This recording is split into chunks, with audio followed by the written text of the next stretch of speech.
जुगायित निमिषेन चक्षुषा प्राप्ति सहिता शून्यहितं जगत नेत्रं गोविंद वीर हेरवे। বলছে গোবিন্দ, আমার তো পিছনে কতদিন চলে গিয়েছে, আমি তোমাকে প্রাণ ভরে কখনো ডাকিনি।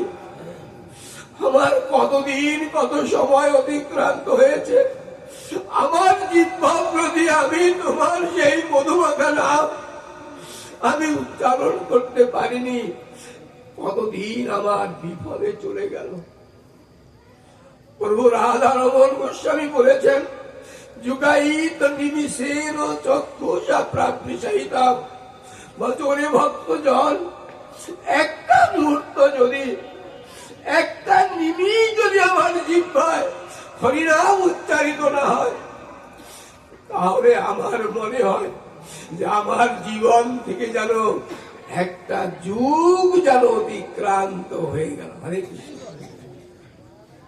একটা যুগ যেন অতিক্রান্ত হয়ে গেল। একটা যুগ মানে 12 বছর। যদি একটি মুহূর্ত যদি এই মুখে হরিনাম কীর্তিত না হয়, কিন্তু আমার মতো অধমে কতদিন চলে যায়, কতক্ষণ চলে যায়। আমরা কত আলো কথায় জিহ্বাকে আড়ষ্ট করে দেই, কিন্তু এই জিহ্বা দিয়ে একবার সেই গোবিন্দের নাম অতনি উচ্চারণ করি না।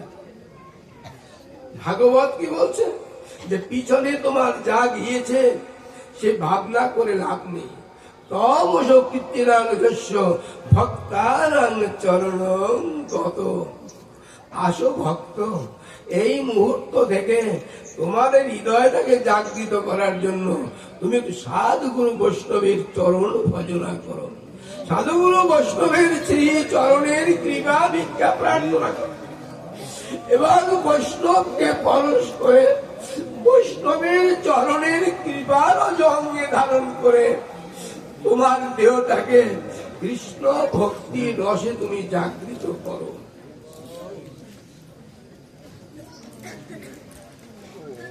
শুধু ভক্তজন, মানব দেহ মহামূল্যবান। হরে কৃষ্ণ। ভাগবত বলছে মানব জীবন মহামূল্যবান।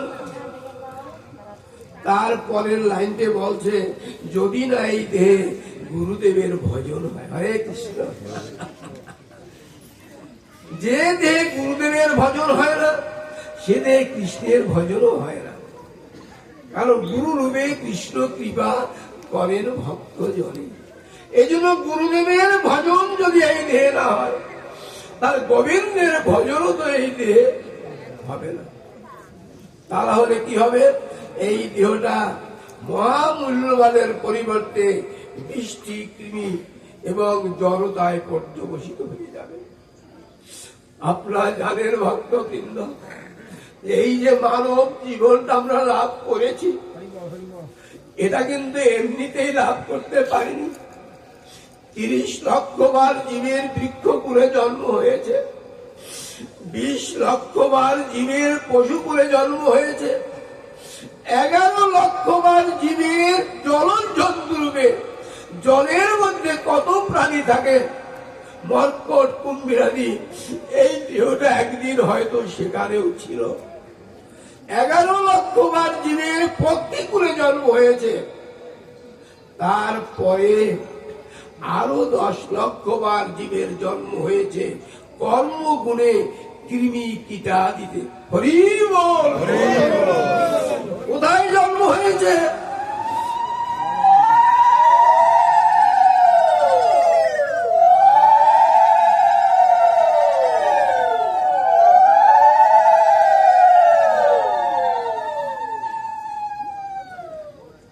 এই দেহটা একদিন হয়তো ওই কৃমি কীটাদিতেই ছিল, কিন্তু আজকে সাধু সঙ্গমযস্য ভক্তানাং পর্যুপাসনে। আজকে যে সাধু সঙ্গমে, এই সাধু সাগরে যে আসার সৌভাগ্য হয়েছে, ভাগবত বলছে এটা কিন্তু তোমার গুণে নয়, এটা কিন্তু তোমার গুণে নয়। কোন একটা শুভ লগ্নে, শুভ মুহূর্তে আমার এই কলির তাপনাশক বৈষ্ণবের চরণের কৃপা করা তোমার অঙ্গে লেগেছিল, তোমার দেহে বৈষ্ণবের পরশ লেগেছিল, সাধুজনের কথামৃত তোমার অঙ্গ পরশ করেছিল।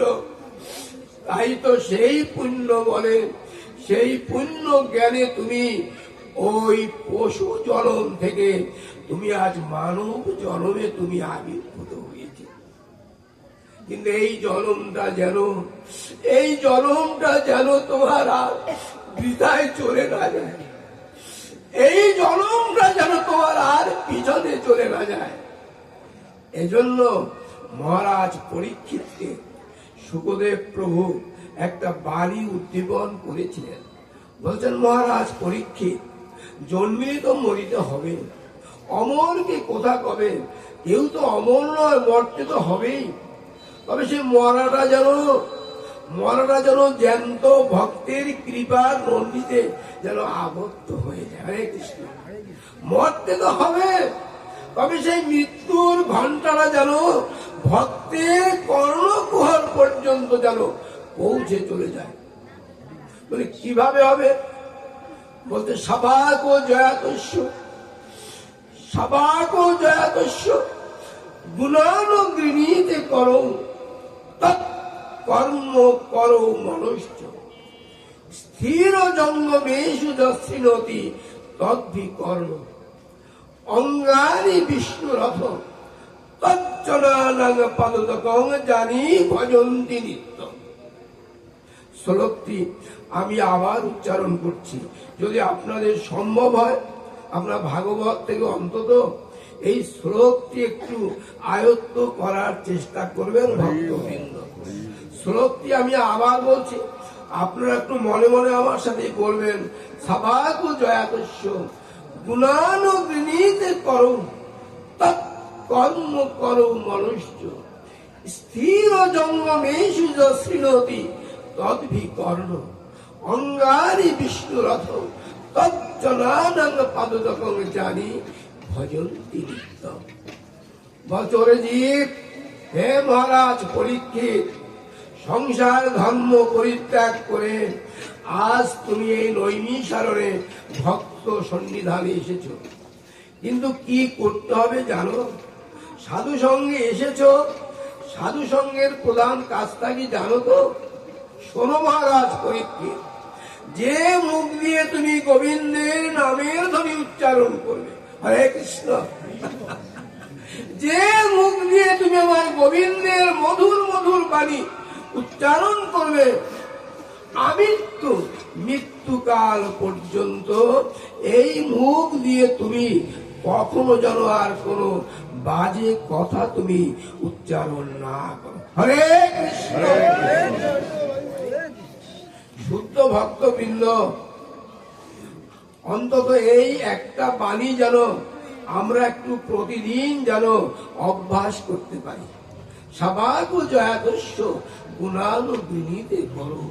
যে মুখ দিয়ে আমরা গোবিন্দের নাম গুণানুগুণ কীর্তন করব, যে মুখ দিয়ে আমরা প্রভুর নামের ধ্বনি উচ্চারণ করব, মৃত্যুকাল পর্যন্ত এই মুখ দিয়ে যেন কোনো কুকথা, বাজে কথা, আনো কথা যেন উচ্চারণ না করি। আপনি করবেন না, আপনার সন্তান সন্ততি, নাতি নাতনিকে, আপন জনদেরকে, বন্ধু বান্ধবদেরকে এই বাণীটি শুনিয়ে দিবেন যে শুধু ভাগবত সঙ্গে গেলে, নাম সংকীর্তনে গেলেই পূর্ণ হবে না। যা আমরা শ্রবণ করেছি, এই কর্ণ কুন্তল দিয়ে মুখপানে উচ্চারণ করেছি, এই মধুর মধুর কৃষ্ণ নাম যেন যাবৎ জীবন যেন সত্যাশ্রয়ী হয়ে হৃদয়ে যেন আমরা জপনা করতে পারি। তা না হলে কিন্তু সারা জীবন করিলেও তুমি কৃষ্ণ অন্বেষণ, অন্তিম কালেও পাবে না তুমি ব্রজেন্দ্র নন্দ। সারা জীবন ভাগবত শুনেও হবে না। এই জন্য নকুল বিশ্বাস হয়তো বলেছিলেন যে ভাগবত পড়ে ভগবানকে পাইছেন। ভাগবত পড়ে তো ভগবানকে পাওয়া যাবে না। ভাগবতের যে মধুর বাণী, যে মধুর রস, এই রসধারাকে যেন আমরা এই মানবদের প্রতিটি তন্ত্রে শিরায় শিরায় যেন একটু প্রতিধাবন করতে পারি। তা না হলে তো ভাগবত কথামৃত অন্তরকে স্পর্শ করবে না। আর কি বলেছে? সভাগ জয়াতস্য গুণানুবৃণীতে করো তৎকর্ম করো মনশ্চ। যদি একা না পারো, ভগবান কি বলেছেন? যদি একা না পারো তাহলে মনকে ডাকো। মন, জীবনের প্রথম থেকে তো আমি তোর সাথে ছিলাম না বাবা? মনের তাড়নায় কত কুকর্ম করেছি, কত কুসঙ্গ করেছি, কত কুখাদ্য খেয়েছি, কত কুজনের সঙ্গ করেছি, কুহেস্তালে গিয়েছি। আজ দেহ তরি ভেঙে যায়, চুল পক্ক হয়ে গেল, দেহ তো ভেঙে গেল, কিন্তু মনের স্বভাবের তো পরিবর্তন হলো না। যার দ্বারা আমি কুপথে গিয়েছি, সে বিষের দ্বারাই বিষ ক্ষয় করে নিতে হবে। মনকে বলতে হবে, মন, তোর সাথে তো এতদিন ছিলাম, এবার মৃত্যু তো দরজায় কষাঘাত করছে। এই জীবনের বাকি কয়টা দিন আয় মন, আয় মন, এবার দুজনে মিলে একটু গোবিন্দ ভজন করি। হরে কৃষ্ণ, এতদিন তোর সাথে ছিলাম, এবার আয় মন, দুজনে মিলে একটু গোবিন্দ সেবায় দেহটাকে একটু কাটিয়ে দে। সভাগ জয়াদস্য গুণানুবৃণীতে করো তৎকর্ম করো মনশ্চ।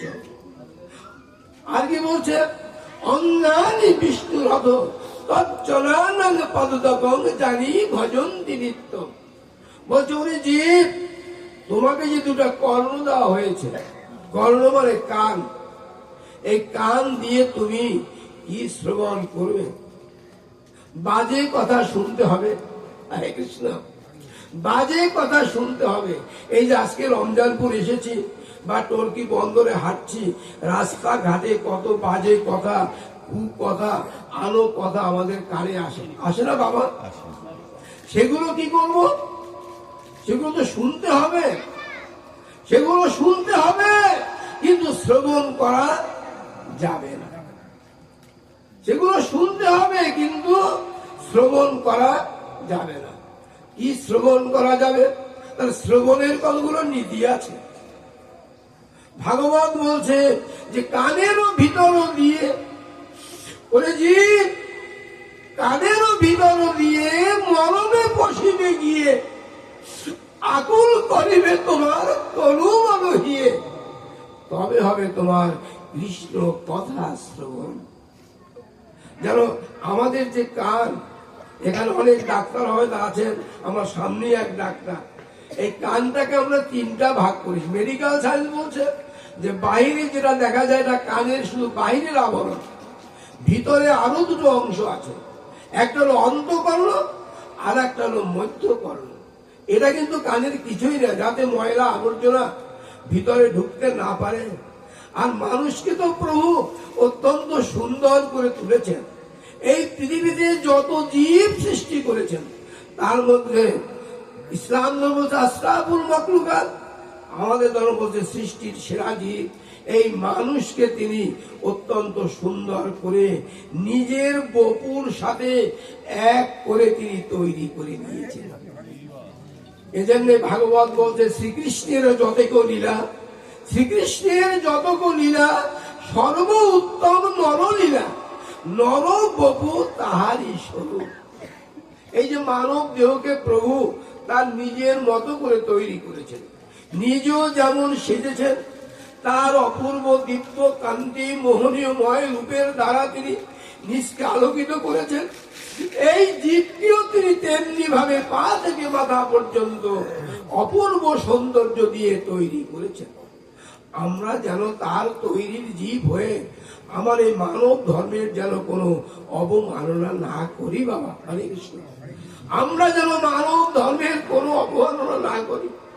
ভাগবত বলছে যে তুমি যখন কোনো সাধু সঙ্গে যাবে, ভক্ত সঙ্গে যাবে, তখন তোমার সেই মধুমাখা নাম যেন তোমার বহির জগতে আলোয়িত না করে তোমার কর্ণ কুন্তল দিয়ে হৃদয় মন্দিরে প্রবেশ হয়ে যায়। এই জন্য জানেন ভক্তবৃন্দ, এখানে আমার চেয়ে প্রত্যেকে অত্যন্ত জ্ঞানগর্ভ ভক্ত, যে আমাদের এই যে দেহখানা, এখানে এই যে ললাটে আছে দ্বিদল পদ্ম, ভাগবত বলছে, কণ্ঠমূলে ষড়দল পদ্ম, নাভিমূলে অষ্টদল পদ্ম, এবং তারপরে কুল কুণ্ডলিনী শক্তি।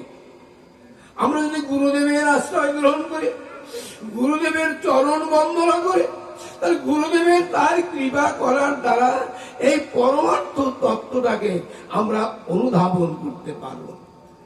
এই যে কৃষ্ণ কথা, ভাগবত কথা, হরি কথা, এটা শ্রবণ করার জন্য এটা যেন সেই দ্বিদল পদ্ম থেকে আমাদের কণ্ঠমূলের ষড়দল পদ্ম পর্যন্ত যেন তোলা দিয়ে যায়, ষড়দল পদ্ম থেকে নাভিমূলের অষ্টদল পদ্ম পর্যন্ত পরশ দিয়ে যায়, আবার তারপরে যেন সেটা পুরো কুণ্ডলিনী হয়ে ভক্তের প্রাণে আকুল আনন্দের সারা করে যায়। তাহলে হবে কৃষ্ণ কথা শ্রবণ, নাইলে শুধুই শোনা হয়ে যাবে, তা না হলে শুধু শোনা হবে। এই জন্য ভক্তবৃন্দ, আমরা এই কৃষ্ণ কথা শোনার জন্য আমাদের প্রতিটি গৃহে আমার যে মায়েরা আছে, মায়েদের কিছু কাজ আছে। ভাগবতের 3টা বাণী বলেছে যে আমরা প্রতিটি গৃহে উলুধ্বনি দেয় আমার মায়েরা, শঙ্খধ্বনি করেন আর ঘণ্টার ধ্বনি করেন। আপনাদের ঘরে যে ঢোল ফোল করতাল নাও থাকে মা, তাহলে এই যে 3টা জিনিস যাদের নাম উচ্চারণ করেছি, উলুধ্বনি তো আমার মায়ের সাথেই রয়েছে, হরে কৃষ্ণ, হরে কৃষ্ণ। তারপর শঙ্খধ্বনি,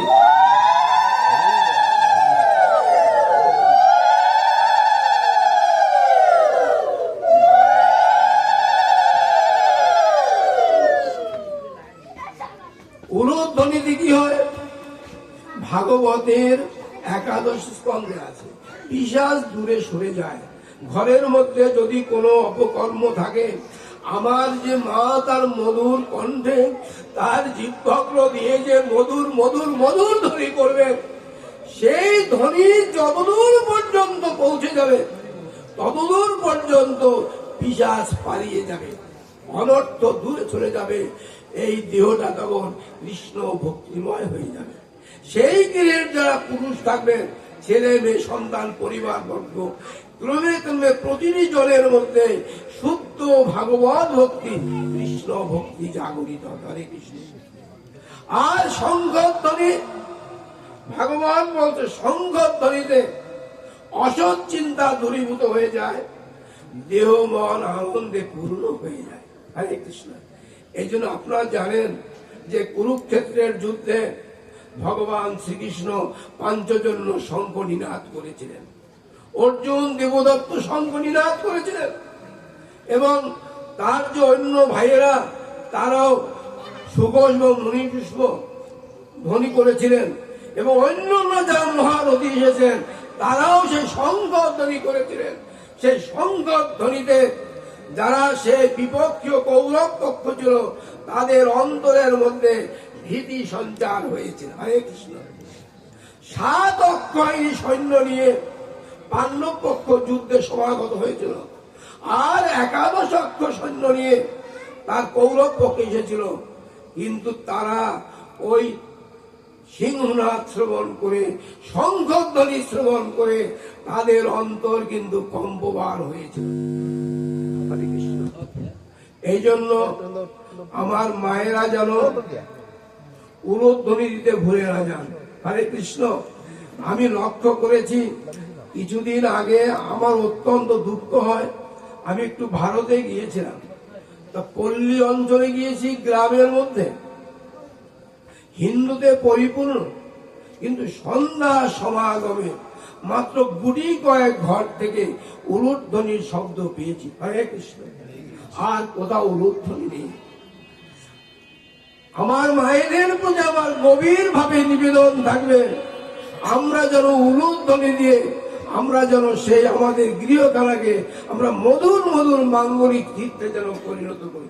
আসুন মায়েরা, আমার সাথে এবার একসাথে একটু সবাই মিলে একটু উলুধ্বনি করে। হয়ে